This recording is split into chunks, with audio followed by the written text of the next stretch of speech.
All right, so everybody, thanks so much for listening to Fire Breathing Rob. If you're listening to us on one of the podcasting, YouTube platforms, we appreciate that. Please like, subscribe, and share this interview.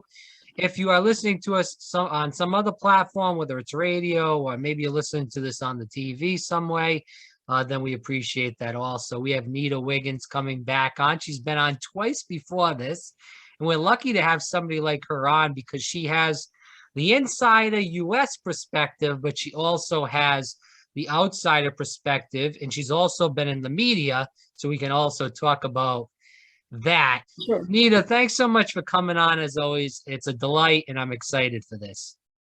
Thank you, Rob. Good to see you. It has been more than a year, I would say.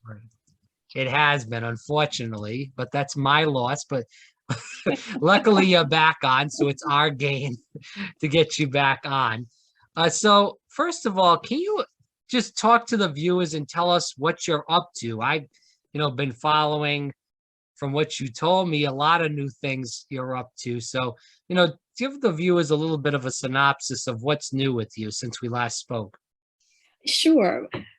I have recently come to realize that I work for the ancestors, which means that the shoulders of all those people that I'm standing on, I want to do something that leaves a positive trace, that I followed their footsteps. So what I'm doing, one of the things that makes me so engaged when I get up in the morning is that I am training journalists. And the last time that I was with you, I was teaching at a university called ESJ Paris, which started in 1899. But now I have two different teaching jobs. One of them is at a Sorbonne campus. And the other day when I was at work, I passed by a marker that said training students since 1257. Yeah.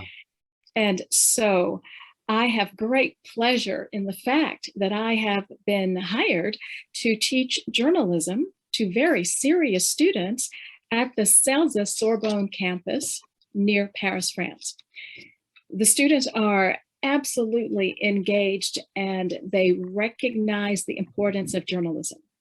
And it is my job to teach them in the best way that I can, to fight the fake news, to bring in communities that don't often get interviewed, and to produce well-rounded, well-researched reports. So that's one thing I do that really gets me moving when I wake up in the morning. Going into the media, obviously the media is totally different. We saw throughout the Clinton administration, there was, where there was many media companies before the Clinton administration came into power in this country. Now it's down to 6 major companies. Obviously, those companies get a lot of money from big pharma, fossil fuel companies, the list goes on. And that's the news that they portray. We saw a lot, whether it's in this country or even around the world, people turning towards what we're doing, podcasts, YouTube, to get their news from alternative sources, people they believe are like them, more so than the elitist top 1% that are in our newsrooms making $20 million a year, as far as the hosts, not the producers and the little people, but the hosts. They're definitely not making that kind of money. But can you talk about that and how that's changed, especially in this country since the Clinton administration, and how we went from, hundreds of media companies down to 6, and how that's really changed the U.S., media culture, and then we'll go into Europe in general, in France. Yes. One thing that I have done a couple of times in France is that I've been able to speak on our need for the fairness doctrine, for bringing back the fairness doctrine. And it's what you're talking about, Rob, when you say there are 6 major producers of content. It's because of the erosion of the fairness doctrine. And the encouraging thing is that in the UK, there are rules that are currently being used to make sure that a variety of voices is presented. And in France, people understand, and my students for sure understand, the importance of having a variety of places people can go and not just 6 major organizations. And so that does open up what you and I are doing and what many others are doing. We're going online, we are streaming, and I think it's very good reporting. And I think there are very good conversations in the streaming sphere because someone like you who has the hands-on information, the hands-on contact with people, and you know what daily life is like, you are a great person to be in the seat asking questions and deciding what topics to discuss. When we have East Coast and West Coast elites and the 1% making our media choices, how can the people who really need to be informed, how can they get informed about anything that's important to them? And the fact is that they don't, and that we don't. I want to talk about the France media, compared to US. So let's talk about that. You've worked in the US at many different TV stations, been on air. You know what the story is here, whether it was a little bit ago or not. You've worked here and you've covered elections in France. As far as US elections, you've been on TV over there. You've taught and been friendly with journalists over there also. Can you talk about the different dynamics of the media industry compared from the US to France, and which one do you feel like gives the better opinion, I guess? Oh, I want to see the French journalists do better. Okay. And I'm a member of the National Union of Journalists, so I'm a union member, and my union is UK based, but I'm in the France bureau. So I'm speaking about people that I do know. Right. So it's not just that these are people on television or print journalists. So that said, I really do have to say that this week I tried watching a political discussion show, and the male host had a female guest, and he asked a question, and it's something general, and the guest just answered lightly and generally. And then the second question comes up, and it's just something wasting my time. And I was watching with a friend, and I said to the friend, I said, "Yeah." I said, "You always tell me to watch the programming." And I say, when I watch, I don't get anything. I say, I've watched for 10 minutes. I've gotten nothing. Yeah. So finally, the third question comes up, and the journalist does, the journalist who's the guest, does bring some heat, finally. And so I said to my French friend, I said, "That's where you start." I said, "Why do they create a show where for 10 minutes, there's just nothing that's new. There's nothing that's moving. There's nothing that's evolving." And I see that too often. And again, I am so fortunate that I am in teaching jobs where I teach against it. Yeah. And so what do we have in the US? Oh, in the US, the journalists bring the heat at the beginning, but it's generally on a topic that is discussed time and time again, or it's just a repetition of what we've heard. So for me, in both senses, there are opportunities for people to do the job in a different way to serve the audience better. It's possible. And I don't know what the motivation is for being so mediocre in both senses. But is it the same in France? Like, all I see, and I don't even watch the mainstream media anymore. I watch and listen to a lot of podcasts because it's just literally over here. All they talk about on CNN and MSNBC is January 6th all day long, every night. And I'm not trying to say that isn't an issue. I think it should be investigated. I think they know a lot more right now than they did, and they're not really talking about it right now. And I think it's just a drag on. I mean, this is January 6th. We're almost at the end of December, and they haven't come to any kind of conclusions about stuff that went on about 10 months ago or 11 months ago. It's ridiculous. So there's that coverage, and that's it. And all the coverage on Biden, he's done an extremely terrible job as president of the United States, is extremely softball coverage. And they blame the Republicans. They're talking about Marjorie Taylor Greene from your old state, who was a schmuck. She's a clown. But regardless, it's just the same right, left, back and forth nonsense. There's no important issues, like you said, discussed. So is that the same thing in France, like kind of TV coverage they have there? When I can make myself watch it. However, I tell you one thing that I have appreciated on one network that I watch, France 2, so it's France 2.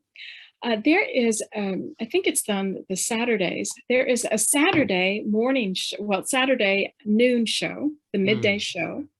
And every week for the last 6 months, there has been a focus on a combattante. So a woman who has fought for something and succeeded in something, a woman who made a difference. And I have found that to be quite good, because these are names I've heard, but because of the time given, there's actually something substantial in the story, which does help that person sitting at home who is facing something, an obstacle, or a policy that needs to be changed. This type of reporting does affect people. It can move people, and I'm glad to see it. I want to talk about the French elections coming up. Can you tell the viewers a little bit about that? I know there's Macron's running, and then there's some conservative candidates. One is supposedly talks extremely like Trump, and he used to be an actor. And you can go more into this because I don't know the names. I know he's running against Le Pen as far as that goes. So you can go more into that than me. So I'm going to shut up. I'll give you a sketch of this because we are 4 months out. The vote will be in April. So Eric Zemmour is the name that people outside of France have heard because he does say ridiculous things, such as he would like to take away birthright citizenship. So being born in France, you are not French, is one of his proposals. And he is an extreme candidate, and he had lots of bluster, and so many people were anticipating, is he in the race? Is he not in the race? Well, he jumped in, and he's not lighting it on fire. So have we seen that before? A candidate has a lot of buzz and has mediocre ideas, or even doesn't display his ideas, doesn't express them. But let me make just some points about women in France and the election. So we do know Marine Le Pen because she was a candidate the last time, but the female candidate who I feel has more promise is Valérie Pécresse. And I say that simply because I know people who live in the district that she represents. And when she first got elected in her district, she was doing what the people wanted. And she just this month defeated the 2 other candidates in her party, Les Républicains, so the Republicans. And she was not the one that the journalists were predicting and talking about.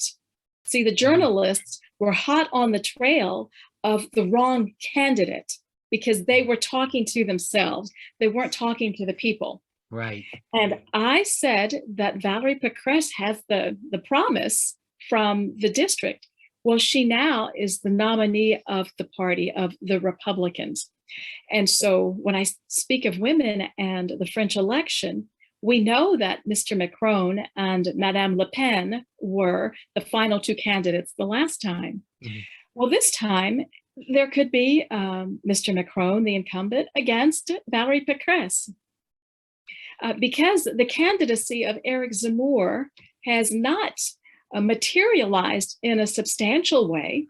There's a lot of buzz and a lot of yuck on TV, but when it comes to the vote, he's not the person generating the interest with the votes. And what he does do with his extreme ideas is that he takes people away from the Marine Le Pen camp. Yeah. And then the far left is the socialist side of French politics, and the far left, those candidates are not really gaining a foothold. So it seems that the incumbent, Emmanuel Macron, will be when they get to the second round, but he might have another woman as the candidate in the finals with him. Now, how is this woman that you're speaking about? Is she somewhat, I'm sure she's probably more progressive than anybody in our government, but that's par for the course, but okay. You know what I did like, but I'll tell you that the president does have a problem with the woman vote, because he was elected with the idea that there would be some laws written specifically to protect women. Now, there has been discussion about policies since 2017 when he was elected. But so what have they done as far as protecting women? Oh, the government proposed 1,000 more beds in shelters. The government proposed taking guns away from an abuser in a domestic situation. Yeah. But conjugal homicides are up.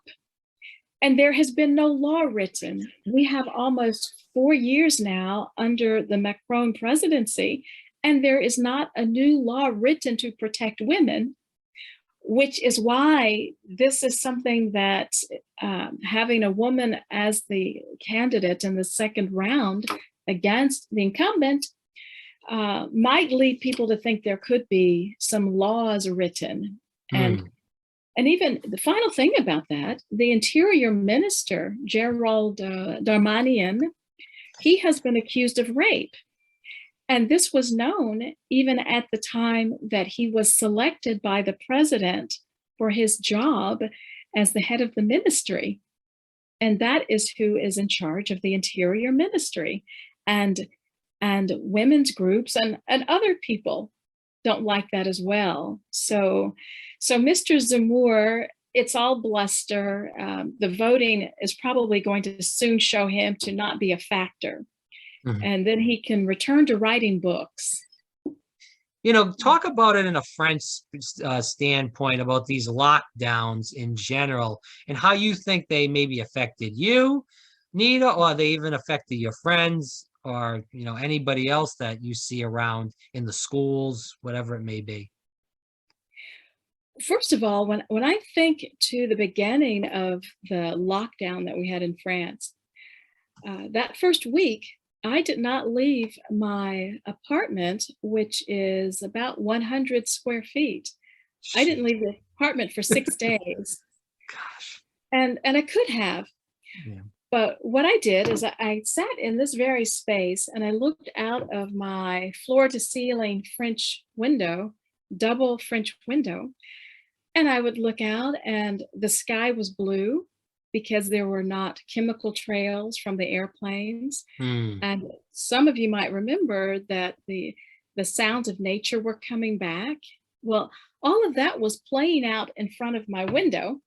And the reason that the confinement we first had in March 2019, for me, it was okay because if you know my story, I could have spent 2 to 20 years in prison. So for me to be able to sit in a second floor French apartment and look out the window was not a confinement. And I know it was a struggle for many people, but that first 6 days, not leaving my space was okay. And then when I did go out, it was to take the garbage downstairs and to buy groceries. And the other people on the streets, when I passed people, it's almost as though we were shell-shocked, as though we were survivors from some type of horror film, because we were masked. and we were not walking near each other and stepping by when someone would approach.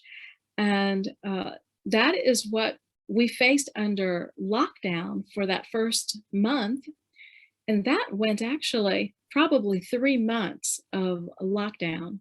Wow. And for us in France, if we were leaving home, we had to have um, a document that said we were going to a medical appointment, or going to pick up children, or going to a grocery store, or going for individual fitness. And if anyone were caught without that documentation, there would be a fine to pay.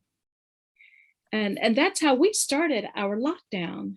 And for us in France, it went fairly well up until about June, when the president said, okay, we will start easing the lockdown. But when the doors opened, that's when our infections went up again. And so now in France, what is this, December 2021, we are facing our 5th wave of COVID infection. So what is the lockdown now? Is there a full lockdown? Is there no lockdown right now? What's going on with that? There is no lockdown as of December 15th. Okay. When we are on the metro or on other public transportation, the buses, for example, one must wear a mask. And we are now able to go into restaurants and have meals, which is bizarre because you have to unmask to have a meal. Right. But I have all of my shots and even my booster shot. And with that, with anyone who gets the shots and the boosters, the government does furnish documentation that one can show on a telephone, or that one can print with a QR code. And that allows us, the vaccinated people, to go into restaurants and to go into movie theaters. Yeah. People are worried about all this mandate QR code stuff now. And, we saw this in the US with the Patriot Act and all these governmental programs.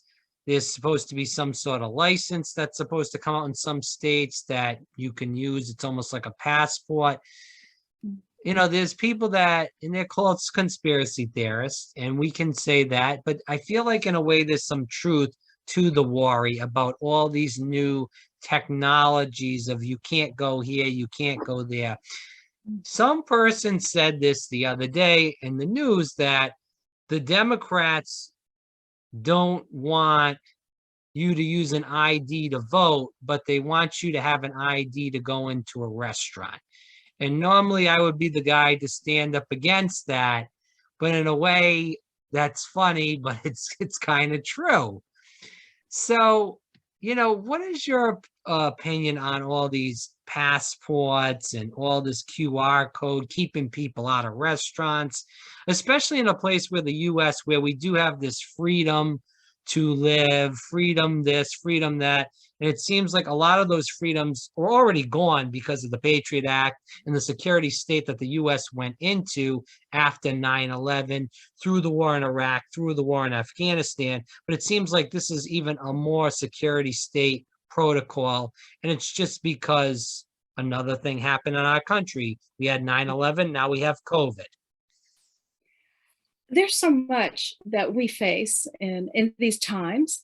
I have to think back when I was in elementary school and had to get a vaccination to attend school. And I hated it, but it was mandatory. And I remember that I probably had one classmate who did not get the vaccination and who had a doctor's note or a note from the parents. And so we just dealt with it. And that worked for 40 years?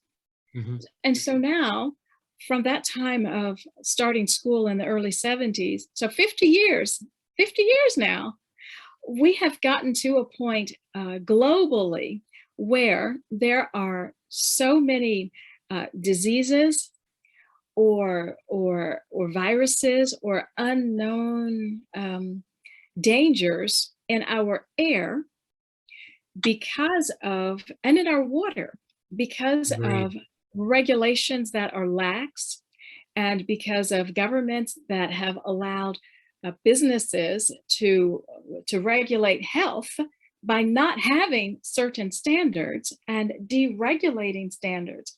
And so we were headed here. Whether or not it had to become this type of a virus, we as a global civilization were headed to a situation where all of the negatives were going to come together and and and kill many of us. And if you remember, and I'm sure it's still the fact, that the people who were dying early on with something COVID related had these comorbidities Yeah. or had weakened immune systems and things like that. Again, those come from 40 to 50 years of polluted air, bad water, Right. food with no nutrients, food that's jacked up with killer chemicals. So we were headed here. For me, the conspiracy is the way business rules became so lax that the human organisms were going to be vulnerable to something. And this just seems to me to be the form of what is affecting us now. It's a Oh, I virus. understand. Anyways, let's go into the book. So, civil rights, baby. Why did you rewrite that book? Rob, I had to update the book because 2020 was a year in which many things changed in the civil rights landscape. And one of the ideas you and I talked about a little bit earlier in this conversation with Tulsa, or we call it Greenwood, where there was a race massacre Yeah. and the wealthy neighborhood was overrun and burned down by white people. But I had to include that in this new edition of Civil Rights Baby because three 100-year-old survivors, over 100-year-old people, spoke before Congress and gave their testimony about the harm that white on black violence caused them for their entire lives. And just with the audience that's interested in my book, I had to respect those three centenarians and have their comments in the book. So I watched their testimony in Congress. Two of them were present, a brother and sister who testified, and the third person testified via video conference from home partly because of COVID. Mm-hmm. But I transcribed their words and I have those in my book because I want anybody who reads anything I write to salute those three heroic people who said they love their country and that they want their country to stand up to what's written on paper. Let's end on this question. Oh, go ahead. Were you Yeah. going to say Uh-huh. something? Yeah. And I was going to say, and that's just how I feel about my existence on this earth, that I have brought myself and given my skill to my country and to support people who ask for help or what is asked of me. If it's reasonable, I step forward to do it because I believe in the land of opportunity, because it's written, and that's supposed to be my country. And these three people represented the same thing to me.